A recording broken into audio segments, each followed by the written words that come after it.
নমস্কার বন্ধুরা, আমি দিয়া। আমার একটি নতুন ব্লগ ভিডিওতে তোমাদের সবাইকে জানাই অনেক অনেক স্বাগত।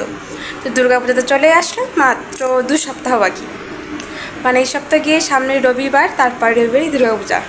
তো ঘর তো পরিষ্কার করতে হবে।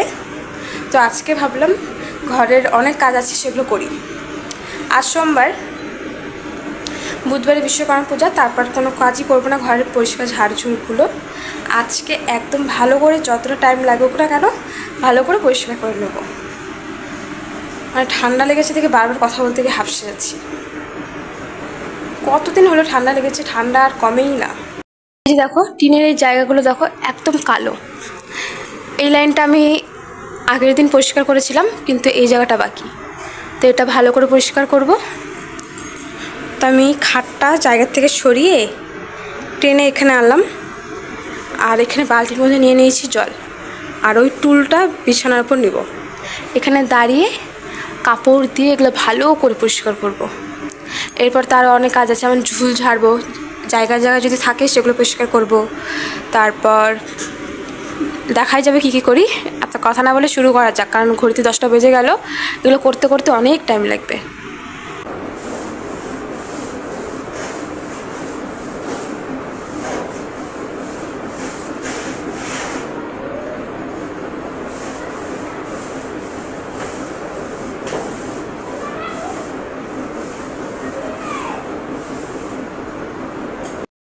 তো দেখো বন্ধুরা, এই পাশটা যে ময়লা ছিল পুরোটা পরিষ্কার করে দিয়েছি। এরকম কালো কেন হয়েছে বলো তো? যখন এই ঘরে রান্না করেছিলাম, বাইরে জল হওয়ার কারণে, সেই কারণে রান্নার কালিগুলো এরকম কালো হয়ে গেছে। আমি এই পাশটা দেখো একবার পরিষ্কার করেছিলাম, অর্ধেক অর্ধেক পরিষ্কার, অর্ধেক ময়লা মনে হচ্ছে। ময়লাগুলো এখন হয়েছে, মানে কালিগুলো আর কি হয়েছে। আর এই পাশটা পরিষ্কার করলাম, একদম মনে হচ্ছে নতুন টিন আজকেই লাগানো হলো, একদম পরিষ্কার। দুটো টিন একদম পরিষ্কার। এখন এই লাইনটা পুরো কমপ্লিট করব। আর এদিকটা ভিডিওতে ক্যাপচারই করতে পারছি না, এইভাবে যে এখন হাতে ধরে আছি, কিন্তু ভিডিও কে করে দেবে, একা একাই ভিডিও করতে হয়। তো যাই হোক, কাজগুলো আগে করি, আগে পুরো ঘরটা পরিষ্কার করি, তারপর আবার দেখাচ্ছি যে টিনগুলো একদম নতুন কি করে মনে হয়। এখন দেখো বন্ধুরা, পুরো টিন একদম চকাচক পরিষ্কার করে নিয়েছি। হ্যাঁ, একটু একটু আছে, মানে ঘাড় ব্যথা হয়ে গেছে, তো আর উপর দিকে তাকিয়ে থাকতে পারছিলাম না। ওই যেখানে রড আছে তার কিনার দিকে একটু একটু আছে। না করবো না যে ভালো করে পরিষ্কার করেছি, আর করতে পারছি না, ঘাড় ব্যথা হয়ে গেল। তার সাথে এই গরমে ঘেমে ঘুমে আমি তো একদম শেষ। ফ্যানটা চালিয়েছি, 5 মিনিট বসবো শুধু, তারপর ঘরটা ঝাড়ু দেবো। মানে উপরটা যেখানে জ্বালা জল আছে সেগুলো সব পরিষ্কার করবো।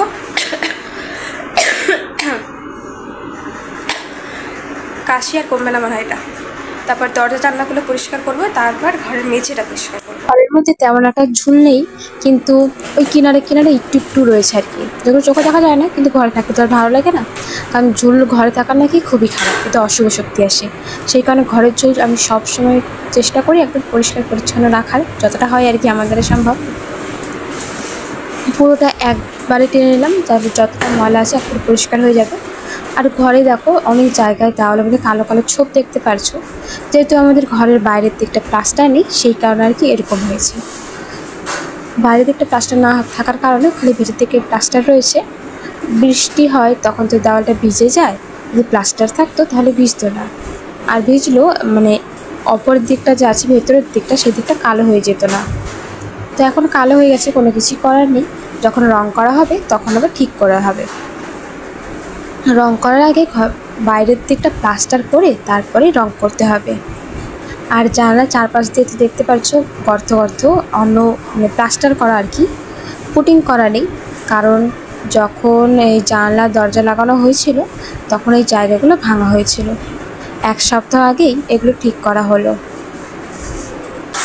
বিছানার চাদরটা ভেবেছিলাম আজকে ধুয়ে দেবো, কিন্তু বাইরে একদম রোদ নেই, তার সাথে আমার আর একদম ইচ্ছে করছে না যে কোনো কিছু করতে। মানে ঘরে দেখো, যেদিন ভাবি যে ঘরে সব গোছাবো, যেহেতু দুর্গাপূজা তো সবই করছি আর কি, যতটা পারছি গোছাগুছি করার, তার জন্য শরীরে একদমই শক্তি নেই। এগুলো করতে করতেই হাঁপসে গেলাম, আর ঘড়িতে অনেক বেজে গেছে, 1টা বেজে গেছে প্রায়। তো এখন মোটামুটি কাজ হচ্ছে, আর অর্ধেকটার মতো বাকি আছে।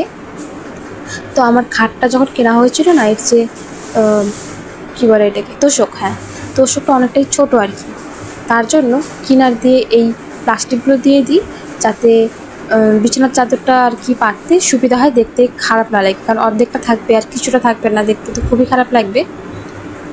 যখন তোষক বানানো হবে এই খাটটার হিসাব মতো বড় করে একবার তোষক বানাতে হবে, কারণ তোষকটা ছোটো হওয়ার কারণে দেখতে ভালোই লাগে না।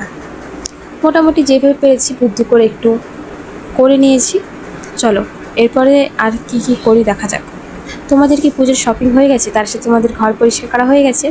আমাদের কিন্তু বাঙালিদের এটাই অভ্যাস যে দুর্গা পুজোর আগে একদম ঘরের ঝোল ঝাড় ঝেড়ে ঘর পরিষ্কার করব। এমনি সময় তো করেই থাকি, কিন্তু এই টাইমটা আর কি উৎসাহটা একা একাই যেন ভিতর থেকে আসে। কারণ মা দেবী মানে মা দুর্গা আসছেন, সব কিছু পরিষ্কার পরিচ্ছন্ন তো করে রাখতেই হবে, যাতে আগমনীটা খুব সুন্দর হয়। তার জন্য যে সকল বন্ধুরা আমার ভিডিওতে নতুন, তারা ভিডিওটা লাইক করে কমেন্ট করে শেয়ার করে আমার পাশে থেকো। তার সাথে আমার ছোট্ট পরিবারটি সাবস্ক্রাইব করে আমার পাশে থাকতে পারো, যাতে নতুন নতুন ভিডিও তোমাদের কাছেই প্রথমে পৌঁছে যায়। সেই কারণে তো কে কোথা থেকে ভিডিওটা দেখছো সেটা জানাতে ভুলো না, তাহলে তো জানতে পারবো কোথা থেকে আমার ভিডিওগুলো তোমরা দেখছো। এরপর আর 2 দিন মাত্র বাকি, এরপর রয়েছে বিশ্বকর্মা পূজা, তারপর এক সপ্তাহ মানে রবিবারে রয়েছে মহালয়া, তারপরে রয়েছে দুর্গা পূজা। মানে দেখতে দেখতে একটার পর একটা উৎসব আসবে আর যাবে, আর মজায় মজা আমাদের। তো এই জানালাটা লাগানোর সময় কিন্তু ওপর দিকটা এবং পাশটা অনেকটাই ভাঙা পড়েছিল, সেই কারণে দেখো 2-1 দিন আগে বললাম, মানে এক সপ্তাহ আগে এই জায়গাটা প্লাস্টার করা হয়েছে নতুন করে। সেই কারণে অনেক সিমেন্ট দরজার মধ্যে লেগে গিয়েছিল। কিছুটা আমি আগেই পরিষ্কার করেছিলাম যেদিন দরজাটা মানে প্লাস্টার করছিল সেদিনটা, কিন্তু পুরোটা হয়নি। তো ভেবেছি যেদিন ঘর পরিষ্কার করবো ওই দিনই একবারে ভালো করে পরিষ্কার করে নেব। তো পুরো ঘর এখন আমি সুন্দর করে গুছিয়ে নিয়েছি, দেখো কত সুন্দর লাগছে। দেখো ঘর ভালো হোক খারাপ হোক, মানে ভাঙা হোক পাকা হোক টিনের হোক, কোনো যায় আসে না। নিজের মনের মতন করে গুছিয়ে রাখলে কিন্তু সত্যিই ভালো লাগে দেখতে।